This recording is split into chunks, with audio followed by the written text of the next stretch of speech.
What's up, everybody?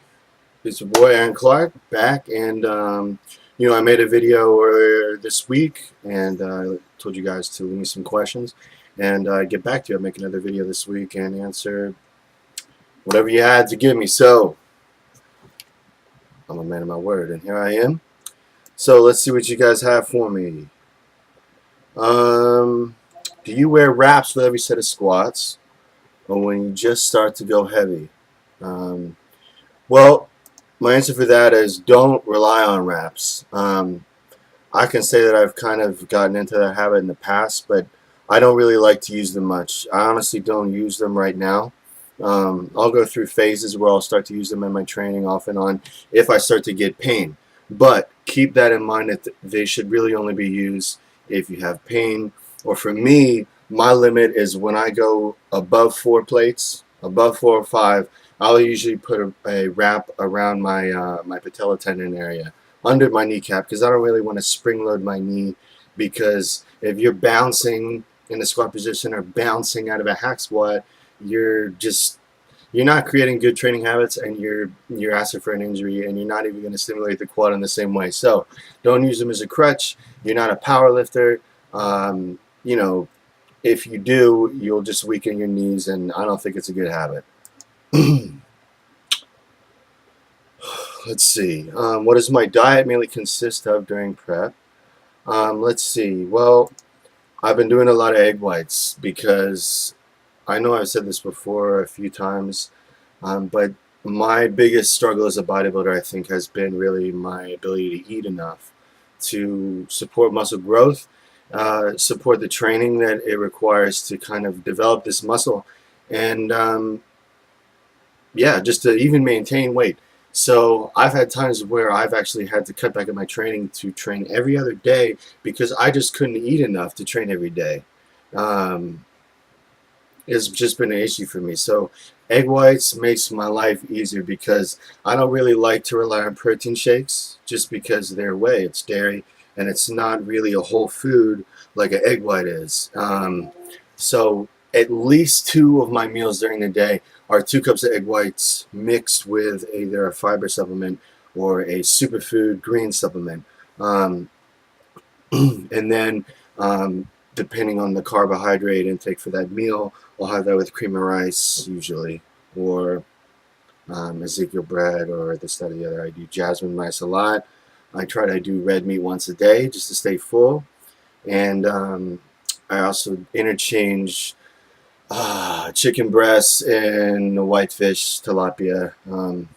Try to buy organic if I can. Try to buy the grass-fed beef if I can, but I'm not perfect. And I do eat cheat meals as needed, which again is something that you kind of develop an intuition for, and just what you need. Because if you're really pushing your body, there's sometimes when you can't. You know what you have in the tank, and you know what the next workout requires, and you have to really go off of that. And I think that that's something that you learn the more you compete and the more you learn your body. Oh, let's see. Leg workouts. A lot of squats, superset with other forms of presses and lunges. Giant sets. Watching in the kitchen hands.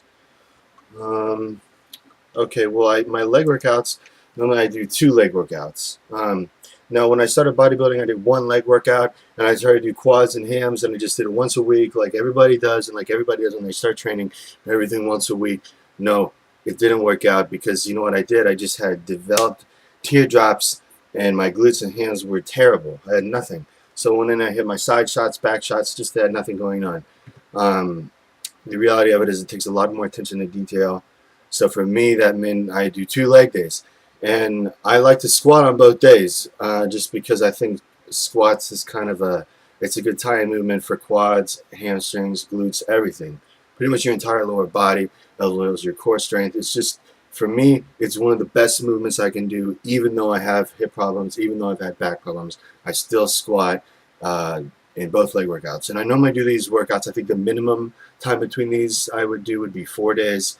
Maximum would be 6 days. Again, just going by intuition and how I feel. If my knees feel like they're about to break, then I'll give myself an extra day. You gotta listen to your body.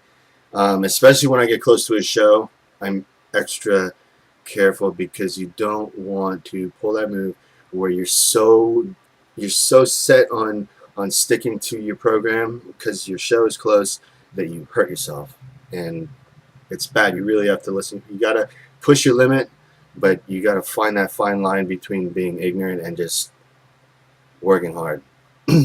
But yeah, 2 leg workouts: hamstrings, quads. So quads is probably my heavier day.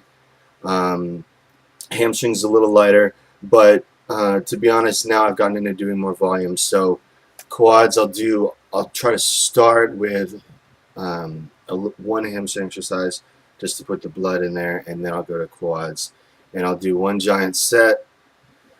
Um, the most exercise I think I do in a giant set maybe 5. So I think the biggest one I was doing this year was I would do leg extensions for like 20-30 reps, and then I would go to a leg press to failure, and then I would go to goblet squats, which is basically just a front squat with a 100-pound dumbbell holding it here, kind of a constant tension movement, and then walking lunges back to leg extension for another 10 reps. So, I mean, this just gases you up at the beginning of the workout, and it gets your heart pumping, and it might make you throw up. It's made me throw up, and then I'll go squat heavy after that. But see, now by doing that, I've stretched out the muscle, and there's so much blood in my legs that if I stretch after that, the chances of me hurting myself doing squats, in my opinion, is much lower. I'll still go up to 5 plates, and oftentimes, especially when I get closer and I'm just kind of worried about my back, when I go to squat, I'll do walking lunges across the gym, back, drop it, and then squat. And that way, the highest I'll go is probably 4 plates. I like to do drop sets on the hack squat machine. And the other thing that I like to do, I do this on hack squat and leg press, and interchangeably, depending on how much energy I have and how much the beginning of the workout took out of me, where I'll do a rest pause. So we'll do 10 reps, weight that you can do for 10 reps, and then rack the weight and count to 10, unrack, do 5 reps, rack the weight, count to 10, and then unrack and do another 5 reps. And that last 5 reps is really hard. That's just a technique to kind of push past failure, and just up the intensity, which for me, that's what has made my legs better. Not being the heaviest squatter. You got to just punish yourself. Very intense. I think high reps, and even if it's not high reps, giant sets. Do giant sets. Do supersets. Do drop sets. Just pound. You got to carve them out. You got to really a lot of constant tension. I mean, they can take a beating. So basically, however much you can take, bring it. Just don't hurt yourself. A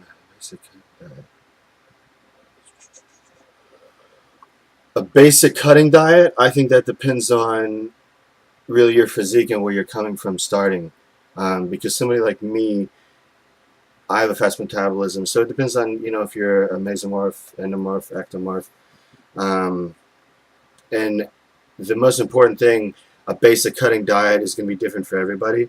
So if before I write anybody a diet, I say, okay, now just be honest, because you're not going to do me a favor or yourself a favor if you're not, and just write down what you eat right now.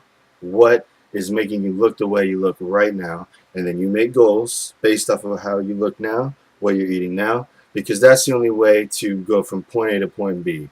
If you give somebody just a basic cutting diet, how's that necessarily going to work for their body and meet their needs? You don't even know, because you don't really know what they're doing and why they're not happy with their body. So, different answer for everyone, really. What should a bodybuilder eat on show day? This is the last one I'm going to do today, because if I answer all the questions, then I'm not going to have any more. Let's see. Show day eating. For me, I've had a few mishaps where I've been sick. When I did the New York Pro in 2013, I think my fish may have gone bad in the cooler, and I threw up all over in the hotel. It was disgusting. You know, it's just not good. You know, when you're drying out and throwing up, it's terrible. And then it's funny because when I did the USA's, I did this, and then I did it again in New York because I was sick and I couldn't stomach any more bodybuilding food. So I just ate peanut butter and jellies, peanut butter and jellies. I don't necessarily recommend that. It's not the best. But the main thing is you want to eat something that's going to keep you full, but isn't going to bloat your stomach. And obviously is going to make you sick. I would normally tell people to stick with exactly the diet that they have been eating.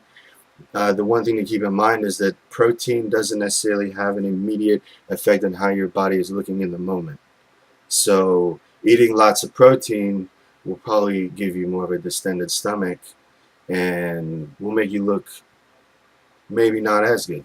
So the fats and the carbohydrates are the most important thing. Protein, like let's say I normally have an 8-ounce portion, I might cut that to 4 ounces. So I'll still eat it.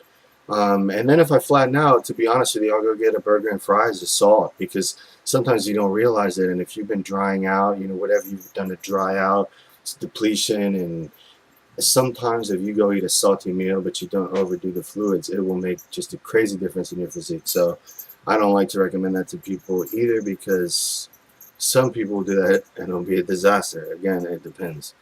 But yeah, guys, keep the questions coming and I'll keep the videos coming. And I'll try to get some more gym stuff next time. So stay tuned, keep asking me stuff, and keep killing it in the gym. Until next time, peace.